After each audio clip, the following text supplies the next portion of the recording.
Good evening and welcome to Live and Let Live for Saturday, April 18th, 2009. I'm Gary Johnson. Tonight on Live and Let Live, we're going to be talking once again with Jon Roland, who is webmaster of the website constitution.org.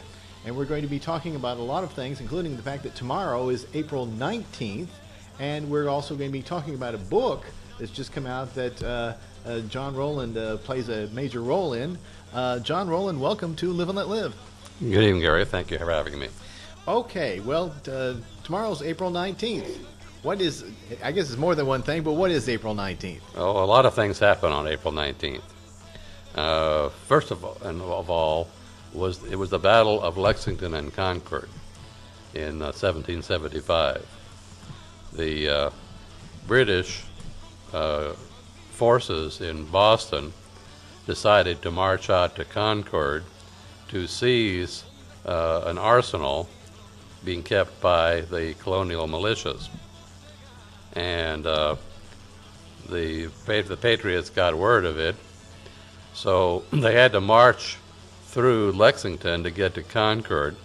And in Lexington Green, they were met about 6 in the morning. The British had marched all night by a bunch of the militia of Lexington. And there was a tense standoff for a while until finally a shot was fired. We don't know by whom, but the British took that as a signal to open fire, and the militia did the same. When it was over, there were casualties on both sides. The militia withdrew, but not very far. They retreated into the woods, and then the British proceeded to march to Concord. But along the way, they were subjected to sniper fire from behind trees all along the path. Now, the road they had was a very narrow road, so it was only, wide enough for a wagon with trees immediately on either side. So the militiamen could get quite close and had excellent cover, and the result, the British forces suffered heavy losses. Well, they did finally made it to Concord. Of course, the militia had removed all of the arms and ammunition, so they came back empty-handed, and they faced more of this kind of onslaught all the way back. So it was really serious losses for them, and generally a defeat for the British on that occasion. Did this all happen on the 19th, or it started on the 19th? All happened on the 19th. Was this a shot heard around the world? That was a shot heard around the world. Okay. So, April 19th, 1775, big historic day. Seems that something else happened on April 19th. Right. Well, not in chronological order, but of course it was the date in which the FBI assaulted the Davidians near Waco. Now, wait a minute. They said this is not an assault. Well, we think it's an assault. It looks like an assault. The result is like an assault. I'd call it an assault. Okay, so that's a big day, and so April 19th is a big day, Concord and all that. So I guess we're going to talk about a lot of things, including militias today. Yeah. Well, let's move back to a few other events for the sake of completeness. It was only 2 days before the Battle of San Jacinto. It's close enough for commemoration purposes. The Battle of San Jacinto, we should remember, was a battle between the Texas militia and the regular army of Mexico, led by General Santa Anna. And the Texans were led, of course, by General Sam Houston. Houston had held back the militia. Most of the guys after the Alamo were ready to fight the Mexicans at the first opportunity. But Houston realized that the Mexican army outnumbered the Texans by a wide margin. So if they were going to engage them, they had to do it on a field of battle that gave the Texans the advantage. So Sam Houston held the militia back until the Mexicans camped at San Jacinto, and he took advantage of their laxity. They didn't post guards. They didn't, do all the things that that they should have done to, defend themselves against attack. So a lot of people think that the attack was early in the morning, but it was actually mid-afternoon, between about 3 and 4 p.m. But the Texans had the sun behind them, and they caught the Mexicans entirely off guard. Yes. It was a slaughter. The casualty ratio was more than 100 to 1 in favor of the Texans, even though they were outnumbered by about 5 to 1. And we could say that in military history, it's one of the most unequal battles in history in terms of militia against army, and smaller numbers against larger, and yet winning by such a decisive in such a decisive way. So technically that was on the 17th, but we'll celebrate that on the 19th anyway. No, it's actually on the 21st. Oh, the 21st, the other two weeks. Right, right.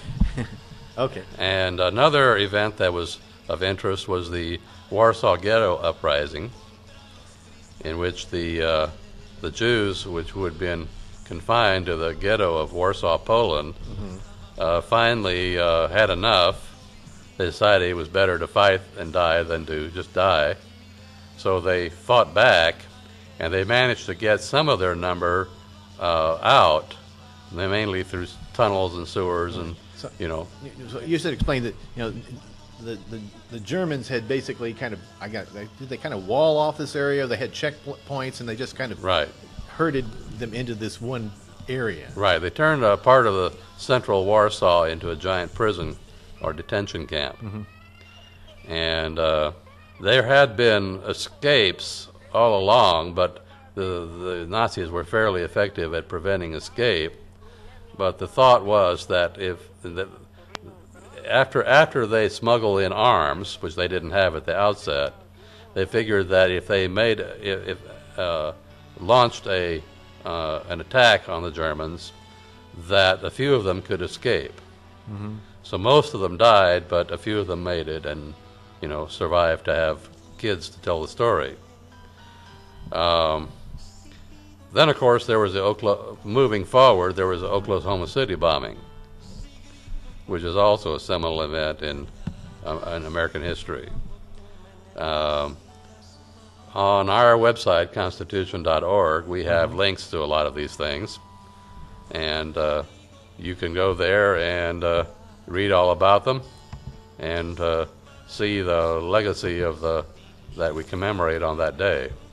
Okay, and so April 19th, you said how a lot of things have happened. Quite a few of them have something to do with militias. I mean, technically, it was the militias who were revolting against the British Empire in America. That's right. That was a secessionist movement. It was the Texans who were militia. We were against Santa Anna and the forces of Mexico. So we've got a lot of militia things going on here. Okay, well, let's kind of segue to 2009 and what's been going on with, I guess, the image of militias as portrayed by the government. And let me just ask you, John, to tell people about what happened recently in Missouri and in relative to I don't know even the name of the organization, but some government agency issued a report that made all sorts of accusations. Yeah, well, just call it MIAC for short. We have the document they issued on our website under abuses and usurpations. And okay, so if you go to the web, you go to constitution.org. Take a look at this map, and if you scroll down, I guess I scroll too fast. One of these links is abuses and usurpations. Right. This one. Right. Click that. And then there's a whole bunch of links from that page. Yeah, you scroll down further. Okay. Where am I going? And it's a little hard to read from here. Yes, it is. Hard for me to read. Okay, I think it's in that section you were just on there. Okay, I see. Scroll up a little bit. What's the main title? I got abuse in general. Abuse in general, yeah. Okay, MIAC report. Okay, I got you. Yeah. And it's gathered together with several other related reports. Okay, well, it's not there. Let's go. Go on. For some reason, it didn't link. Okay. Anyway, if it's broken, I'll fix it. But anyway, there was let me ask you, what is MIAC? What's that an abbreviation for? Missouri something assessment. Anyway, it's a report from a department of the state to law enforcement in the state. Well, is it like a Missouri FBI? Yeah, sort of like that. But more like a research report in which they essentially are warning Missouri law enforcement to be aware of domestic terrorists. Domestic terrorists. And extremists. Wow. And they include in that libertarians, Constitution Party people, and all kinds of other reformers and dissidents and so forth. And they were called extremists? Being called extremists, right. All right, well, that's not too bad, but what else were they called? Were they called terrorists? Potential terrorists. Potential terrorists. Right. So beware, they might. Okay, well, as I recall, it was Ron Paul supporters and that Ron Paul supporter, right. And how were the law enforcement people supposed to recognize Ron Paul supporters and libertarians and Constitution by things Party? like bumper stickers and NRA membership and anything that indicates support for gun rights. So if you were in Missouri and you had a bumper sticker, that would do what? What did they think? You're a potential terrorist? Yeah, it's essentially putting law enforcement in a frame of mind where they approach you with a gun in hand, rather than just approaching you. Okay. And where they call for backup and are quick to shoot if you make a sudden move and all that sort of thing. And more likely to haul you in than let you go. Okay, so when was this issued? About 2 weeks ago. Maybe it's 3 weeks now. Okay, and I'm trying again to open up, but it won't open up. So it was it public? No, it was leaked. Okay. It was an internal document only for law enforcement only, and somebody in law enforcement leaked it to Alex Jones, and he spread it thereafter. Okay, Alex Jones, the radio talk show host and documentary filmmaker, guest on the show occasionally. Yes. And not quite a while. We need to get Alex on again. So he got this, and he said, Wow. "This is wow, yeah." Yeah, and so do the rest of us. Yes. It's been a huge source of controversy, and the result of which was that the state of Missouri withdrew it, removed it from their website. Of course, Maybe that's why the link is dead. No, well, I have a local copy, so that should work. But and the guy who was responsible for publishing it got fired. Ah, okay. Who was that guy? I forget his name, but I mean, what was he? Was he just a guy? some state official. He was a state official. Yeah. So this MIAC, it's not some it's not some private consultant. This is a state agency. Right, state agency. So the state, although they were advised by a private group who actually wrote the thing, and I'm not sure it's appropriate to name that group on air, but if you go to our website and you look it up generally, you'll find they're referenced, and they're very active at doing this kind of thing. Mm-hmm.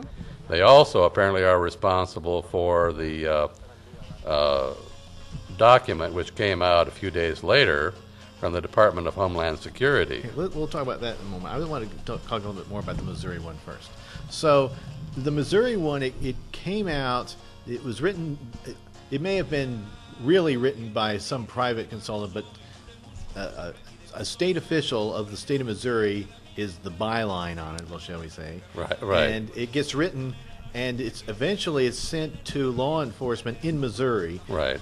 Was there kind of a review process? I mean, did somebody look at this and say, oh, no, don't send that out, or did it just kind of go through, or do you have any idea? Well, obviously, the review process was inadequate because it got out, and too much to the embarrassment of a lot of people.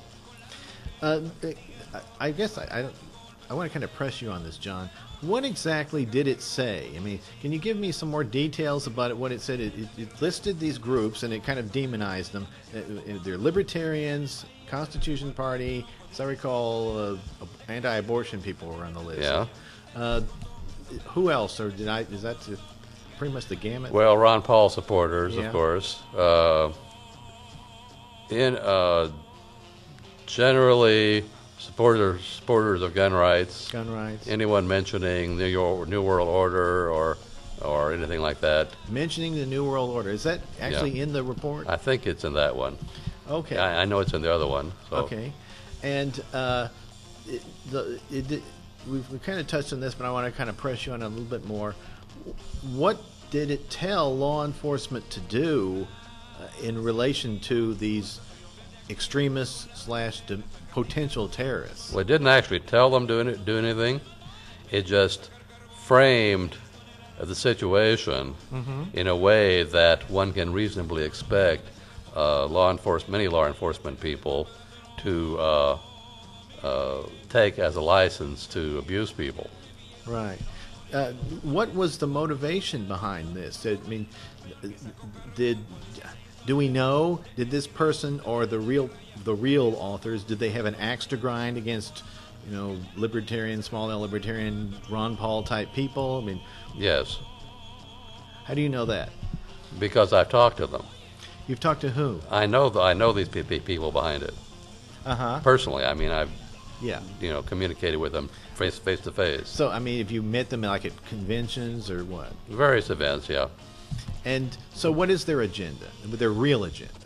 Well, their real agenda is to raise money. Okay, what they try to do is to portray domestic terrorists as all around us, ready to cause civil disorder, and they say they're trying to scare their donor base into donating more money for them, and they do that by conflating all kinds of dissidents, labeling them all as racists and extremists and anti-Semites and all that sort of thing. So they demonize in order to fundraise. Okay, now that's the private organizations. Right. And so did they just kind of brainwash some people in the state government? Or were there people in the state government who had their own agenda and thought, hey, this really fits in with something that we want to do anyway because we really don't like those libertarians? Or what was the MIAC's interest in this? Well, I suspect they were mostly just dumb. Probably hadn't thought much about it and were susceptible to being manipulated by an outside group that could, over a period of time, indoctrinate them to its own way of thinking. Now, they do a lot of this sort of thing. In 1998, for example, I have a tape of where at a conference of state Supreme Court Chief Justices,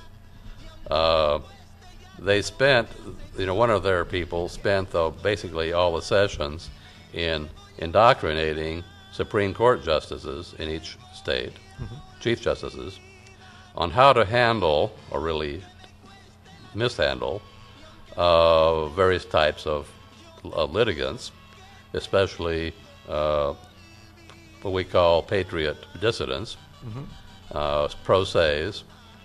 Pro se meaning? Representing themselves without an attorney. Sort of portraying them as a threat to the legal profession because they won't hire a lawyer.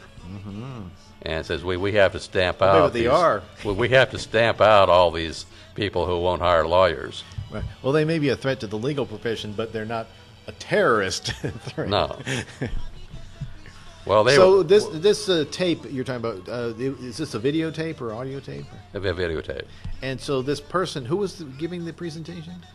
The name escapes me at the moment, but he was well known as part of this organization. A private organization. Right. But this conference of, I guess, judges were sitting around and they were listening to this guy. And they weren't, and nobody was raising any objections or asking any questions. They were just drinking it in, which is the most disturbing thing.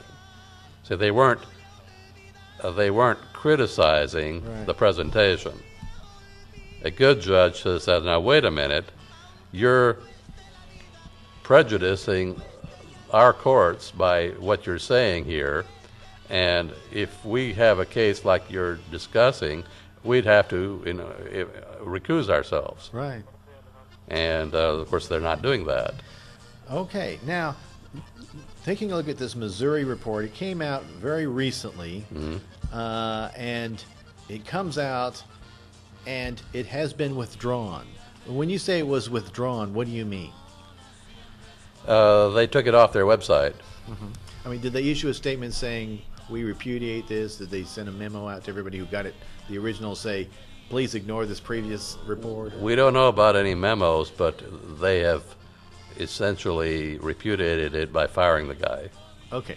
Now, why did that happen? I mean, what happened between the time that the report was issued and the time the report was withdrawn? A huge public protest. There were so many people up in arms, sending emails and phoning, and maybe some snail mail, but it was got a very strong response by a lot of people, and of course that's right. At that point, they felt they had to cover their asses. So when it was withdrawn, did somebody, have a press conference and make an announcement, or it just kind of quietly disappeared? They tried to play it down as much as they could. Okay. Now that was in Missouri. Now, and that I remember that caused a big brouhaha, but that seems to be nothing compared to the Department of Homeland Security, which is the U.S. government. Yeah, by the way, there was another very similar report to the Missouri one in Alabama. Oh, I didn't even know about that one. So the same group is trying to do this in every state. It just got discovered in Missouri. So Okay. it's being quietly withdrawn in other states as well. Okay, can you tell me a little bit about the one in Alabama? Was that about the same time as Missouri? Yeah, I don't have a copy of that one yet. Apparently it got withdrawn at too early a stage, but I'm working on trying to get a copy. Okay, so somebody similar to the guy who got fired in Missouri, in Alabama, wrote a report, and very similar language. Was it actually sent to law enforcement? I don't know how far it got. Okay, but That's it was one a of the things similar I'm trying thing, to find out. Basically says you're a domestic, a potential terrorist based on your political views. Right, and one of the clues to the source of this being that private group I mentioned is the use of the phrase right-wing extremist. We're all right-wing. Okay, real government people do not use a phrase like right-wing. Right. For that matter, probably don't use left-wing either. Right. That's a loaded word, and if you see it, you know it's coming from an advocacy group and not just from a proper government agent. Okay, now that was Missouri, and that was. It seemed to me that was more like a couple of weeks, but. Yeah, well, time flies fast when you're having fun. Okay, I don't know if it has your date on your website here or not. It just says 2009. Okay, so now after that, I can't remember if this was after the Missouri one was withdrawn or before it was withdrawn. The U.S. Department of Homeland Security had its own report. Right. That also leaked out. Yes, and that was also sent to law enforcement. We don't know who it was sent to. Okay. It was on their website. Okay.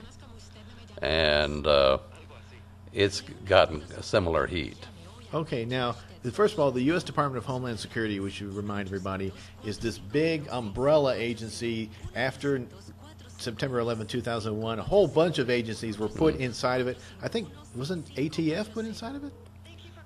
No. No? Okay. I don't. Because ATF changed. Immigration and naturalization was put under it. Okay. The intelligence agencies. I know the Transportation Security Agency at the airport was put under it. Right. So a lot of security agencies were all brought in under it. Okay, so it's a big security unquote, agency, and somebody wrote a report, and what did that report say? Well, it again used the phrase right-wing extremist and said similar things to the Missouri report. In fact, their language is similar enough that you can almost tell it was written by the same people. Mm-hmm. So give me some details. Well, the one thing is it on your website? Yeah, the one thing it differs from the Missouri one is that it added a comment about returning veterans. Right.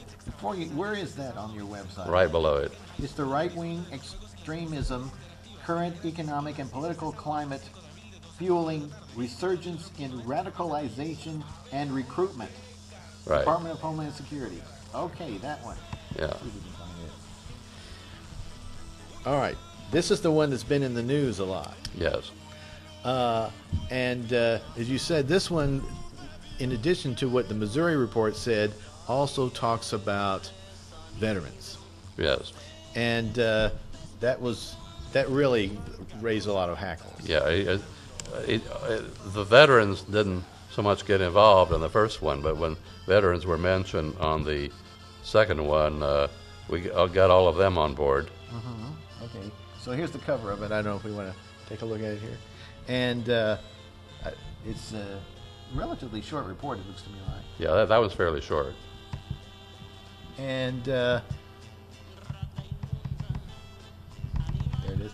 So this report, as you say, it's very similar to the Missouri report, only this one got national attention. It seemed to me that the Missouri report did get national attention, but only among libertarians. I don't know. Do you get that same impression?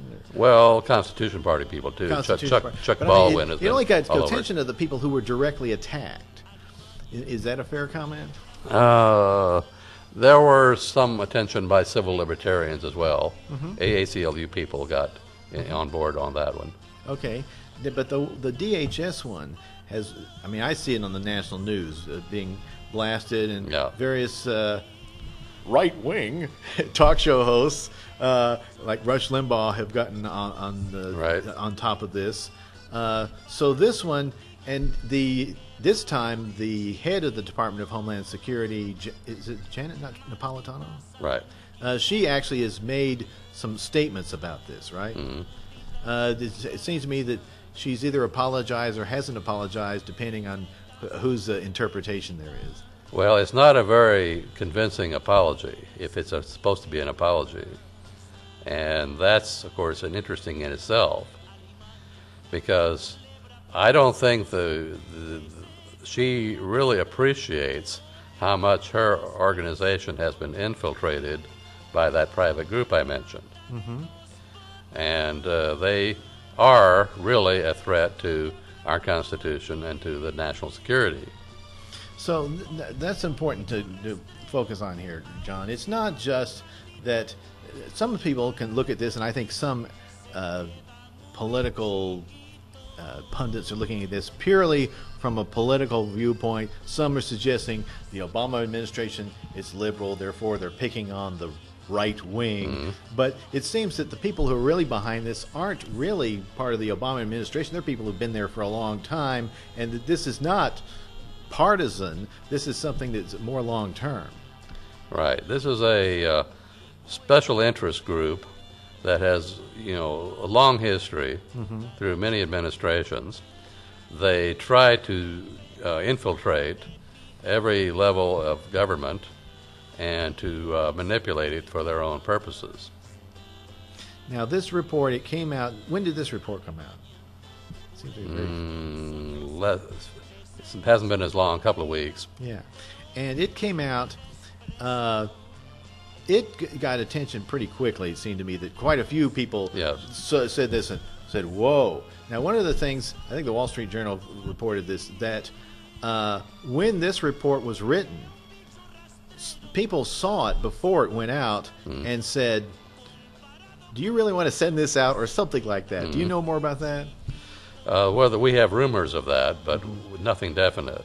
I have a feeling there's probably a lot of intense discussion taking place in the Obama administration right now, because this has been a major embarrassment for them. And of course, it should be an embarrassment for that private group, but they don't ever seem to be embarrassed. Okay, and as you say, now this report, it went out. I've heard it went out to law enforcement people around the country. You're saying you don't know exactly who got it. Well, it's on a website, so yeah, that goes out to the whole world. Yeah, and so this went out, and is it still on the website? I haven't checked in the last few days. Whenever anything like that comes around, I download a copy and put a local copy on my website. On your website. A lot of interesting things have appeared and disappeared over the years. Yes. Another one right above these, by the way, part of the group, is a Project Megiddo document from the FBI in 1999. It says many of the same sort of things. Right. And it even talks about rounding up people and throwing them into detention camps. Okay, I want to talk about that in a moment. I want to finish our discussion of this DHS report. Okay, so the report went out. I've seen Janet Napolitano on TV in the past day or two talking about this, but have they withdrawn this report? Because as you said, her apology is kind of not quite an apology. Have they really said, we repudiate this report, or are they just saying, golly, we're sorry we insulted the veterans? I haven't heard that it's been truly repudiated. At least I don't consider it repudiated. They need to do a lot more serious, mea culpa for that. Right. And in Missouri, you say that the person whose name is on it got fired. I think that Janet Napolitano should be fired. Okay. Well, that may be the case, but she hasn't been the last time I heard. Then has somebody owned up to authorship of the DHS report? No. Okay. So, I mean, whether or not the person is fired, I at least would like to know who wrote it. Yes. So that one, as you say, generated a lot of heat. What's the difference, if any, between the reaction in Missouri to the reaction to the DHS report? Was it the same on a bigger scale, or was there a different kind of reaction? Well, it was different in the sense that Missouri was, of course, Missouri, and it was easy for people to imagine, well, that's just Missouri. When it turns up in Alabama, and now we're discovering it in other states, and then it's followed by this thing from the Department of Homeland Security, the pattern becomes, it reinforces the outrage. Right. Okay. I mean, if they to have it them not only come out but so close together in time. Exactly. Yeah. So, what do you think is the significance of these two coming out at almost the same time? And actually, a third one with Alabama. And probably more. I don't know, but it's going to be interesting for historians to try to figure it out. A lot of people I know are investigating right now, and what we think we may be discovering could be pretty explosive. And it's too early to say what that is. It is. But stay tuned. No. Okay. So, let me put in a little. Remember, there's a time to report on investigation, the results of investigation. No, I don't want you to, Yeah. make any speculation here. But it seems to me, I'm just going to, speaking of not making speculation, I'll do it anyway. It seems to me that one thing is that these people who are pushing this agenda, look out for the gun nuts and the constitutional people and the people who talk about the New World Order. Look out for them because they're a threat. It seems to me that although I do not believe the Obama administration, is going to do this, I think that the people who are behind this thought that this would be a good opportunity to push it now because they thought, well, maybe the people who are coming in might be more willing to listen to us, and so or at least let us slip it in. Yeah. See, that's a lot of people naively think that the president is in charge of the government. He's not. He's just sits on top of a vast pyramid of public servants who are trying to become our masters, and there's a limits to what he can do to control them or supervise them. Yes. A lot of them, once appointed, become little empires unto themselves, and the president has very little influence over how they do their jobs.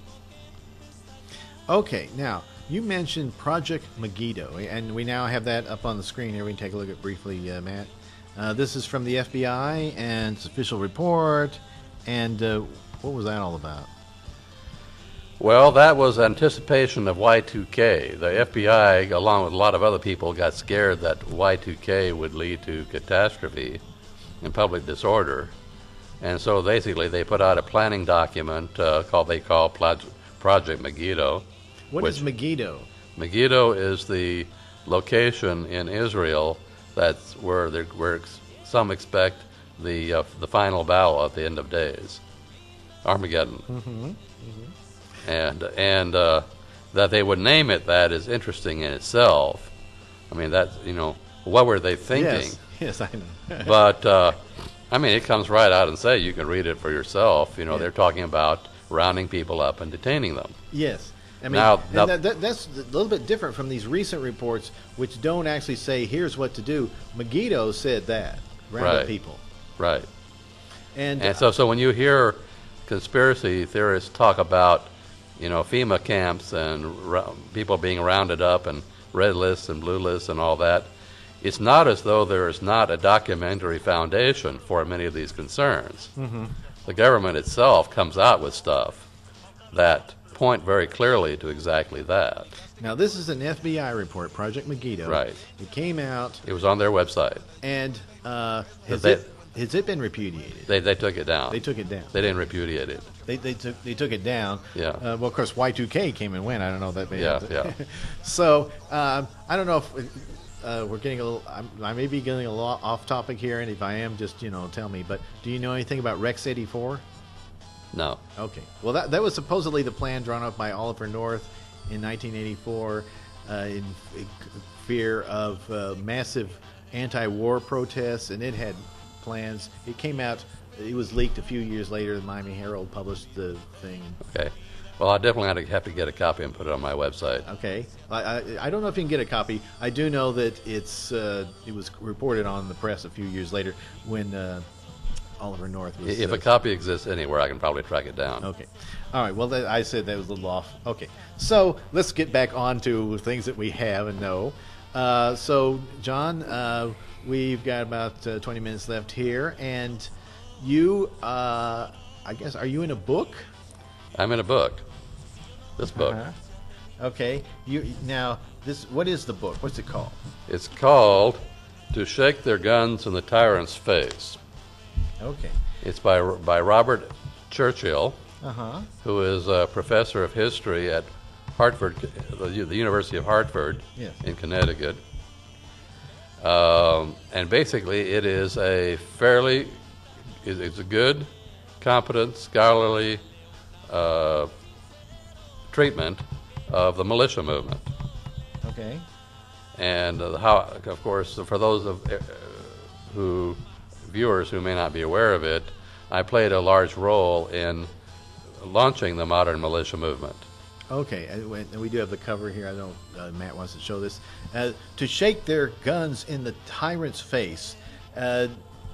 This is really, I guess, literally in your face an attitude. But the title actually uses the word libertarian in it. Yes. Does he mean Libertarian Party? What does he mean when he says libertarian? No, he means people with a libertarian political views.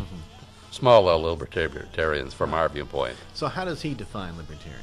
I mean, is it the non-initiation of force as a means of achieving political or social goals? No, that's a fairly recent mantra.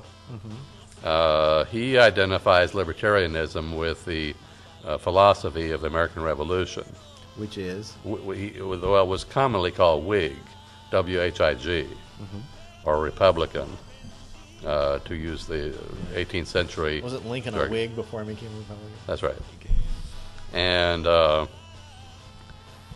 one of the things that Churchill does in the book is he traces the modern militia movement all the way back to the American Revolution.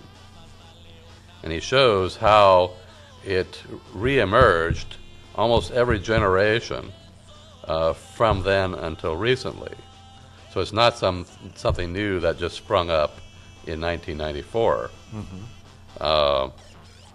I might have relaunched it in 1994, but there were precursors that go all the way back. So about roughly the first half of the book is devoted to those precursors. Okay, so we've got, I want to say, the militia that seceded from King George. Is that would be fair? Then you've got militias since then, including today. Including today, right. And most of the books and papers that have been written about the militia movement have been hack jobs, not true scholarly efforts. Churchill describes them as the narrative of 95, essentially a doctrine of demonizing the movement according to essentially the program of this private group I mentioned. Now which he also discusses in the book. Okay. Now you said that I guess the modern militia movement got started in '94. Is that right? Did you say that? Well, there were some things happened in '93 too, but '94 is when it kind of came out. Well, the reason I asked this is because you were talking about the narrative of '95. Are we talking about 1995? Yes, because the narrative he described, the demonization, got off to a very strong way after the Oklahoma City bombing. Yes. They used that as the trigger to then attack right-wing extremists. Right. So let's kind of get a little few years here. Waco was what year? 1993. And Oklahoma City was what year? 95. 95. So we got 93, we got 95, and so 93 is sort of when the militias are emerging again. Right. And is that because of Waco, or is that preceding Waco, or what? Well, there was the preceding event was Ruby Ridge. Yes. The year before. So that's 92. 92. Okay. So there was a build-up. Actually, I hate to bring this up. You need to tell people what Ruby Ridge is. Okay, Ruby Ridge was an assault by the ATF and FBI on a family in a place called Ruby Ridge in Idaho, northern Idaho. Randy Weaver. Randy Weaver was the father of the family. He had been asked to spy on dissident groups in that area and refused to do it. So they set him up on a weapons charge. As a so-called confidential informant asked him to shorten a shotgun, and he shortened it by about 1 millimeter too much, just enough to make it illegal, and then they tried to prosecute him on that. They sent him a notice to appear in court on the charge, but they gave him the wrong day, so he could not have appeared, And when he didn't appear, because he didn't have the right date, they decided to raid him. They surrounded his home with agents. They shot his wife and killed her and her child. They shot the son.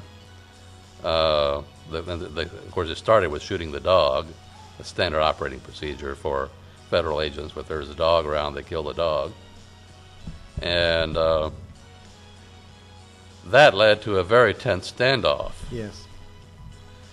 We eventually, a militia leader mediated the surrender of Weaver, who was who was convicted only of a minor charge of failing to appear, with a court date, which was really a misdemeanor. And they sued the government. He sued the government. He sued the government and won a large judgment. Yeah, several $1 million. Yeah. Okay, so Ruby Ridge got a lot of people riled up. Right. This is before Waco. And so the militia movement starts, I guess, growing around 1992. Right. And then Waco, of course, caused it to grow even more. And but what got me involved was Yes. the Davidian trial. Okay, now then we had the trial. That was in '94. So in '94, after we think of Waco, April 19th, the big fire and all that, but some people did survive. Yes. And they were immediately arrested and put on trial. Right. And that was In San Antonio. Yes. I was in San Antonio at the time on a contract, and I was in a position to observe the trial, not only the way a visitor to the courtroom might see it, but also behind the scenes. I developed contacts in the teams, both the defense and prosecution teams, and learned a lot about what was going on. I put out the judge's instructions to the jury before even the lawyers got a copy on the internet. That provoked the feds to break into my client's office and steal one of my computers. Wrong computers, it turned out, but they stole a laptop and the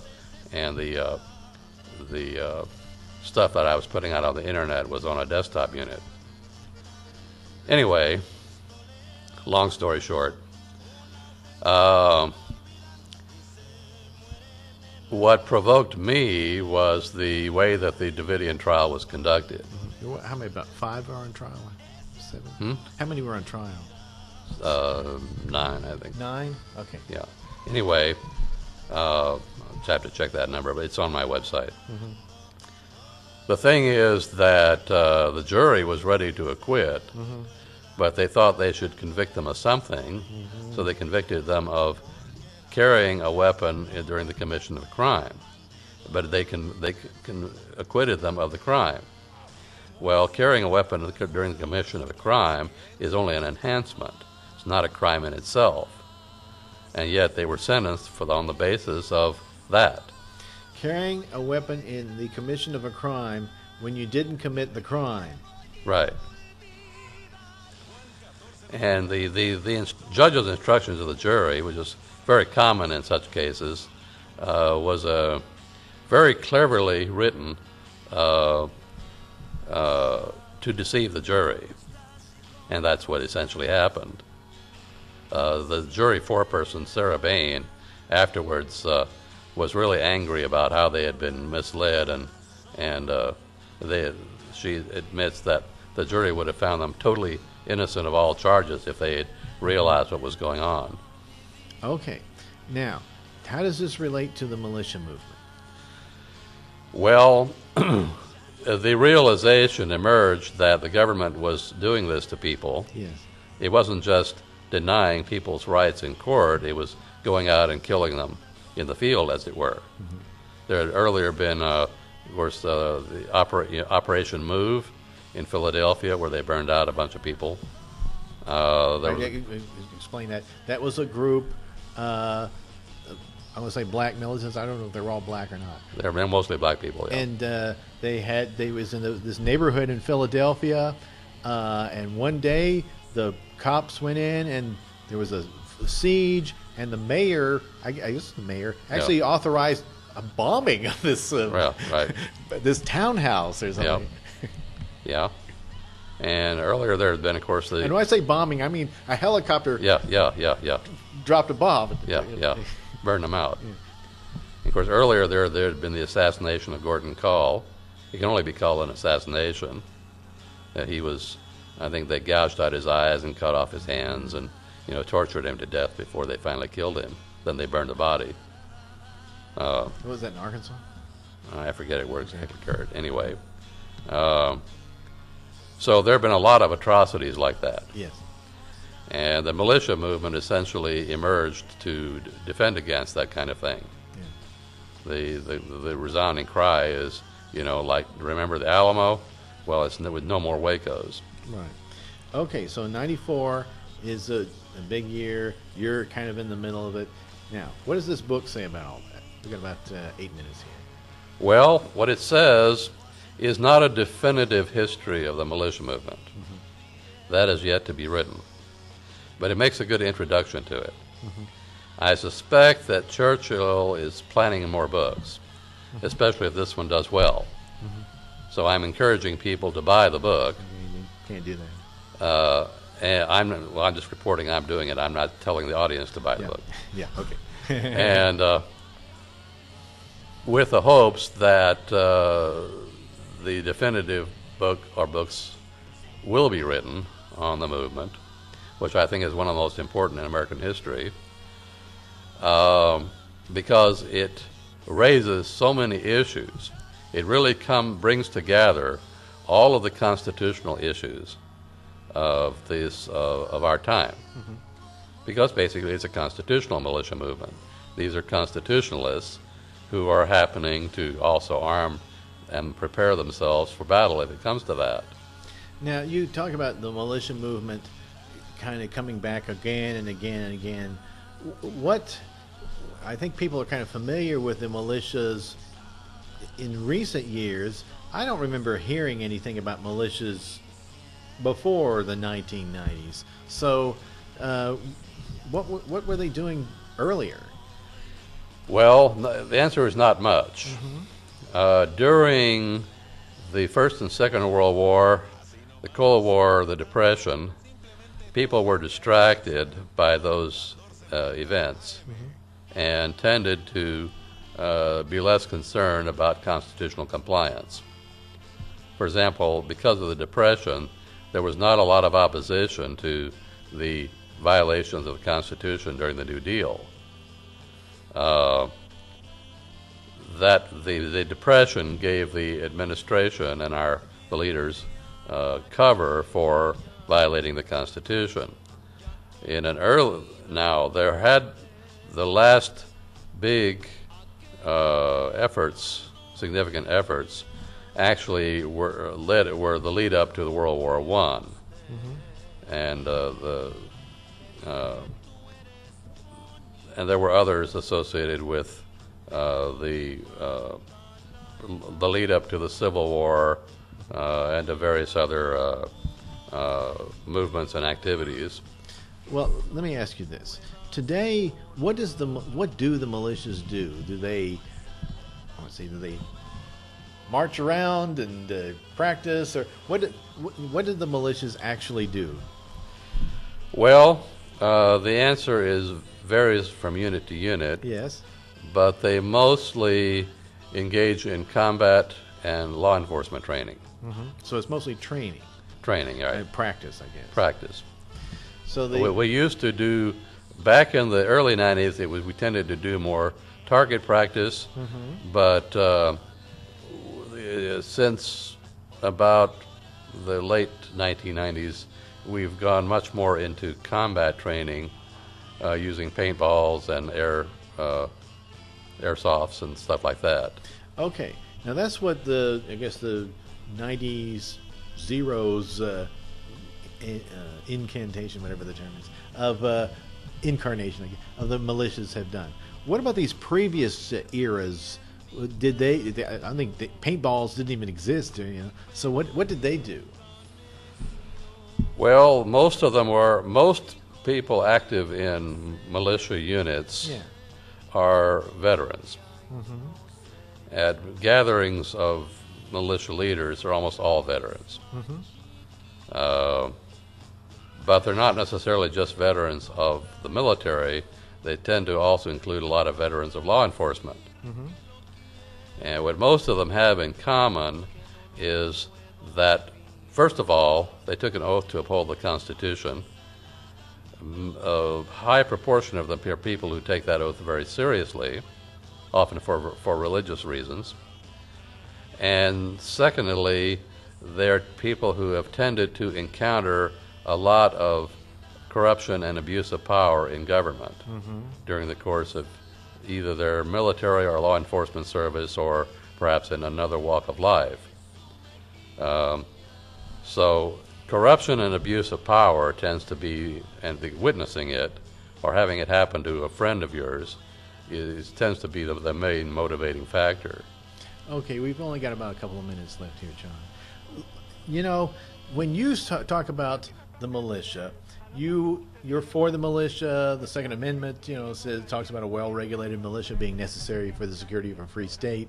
But especially because of the media spin on all of this, a lot of people, when they hear militia, they get scared and think it's bad and evil. In like a minute or so, why should people be for the militia? Why should they have positive feelings about the militia? Well, first of all, because they are the militia. It starts with that. Militia, the primary meaning of militia is defense activity. The opponents, the demonizers, are trying to change the meaning to mean only armed groups.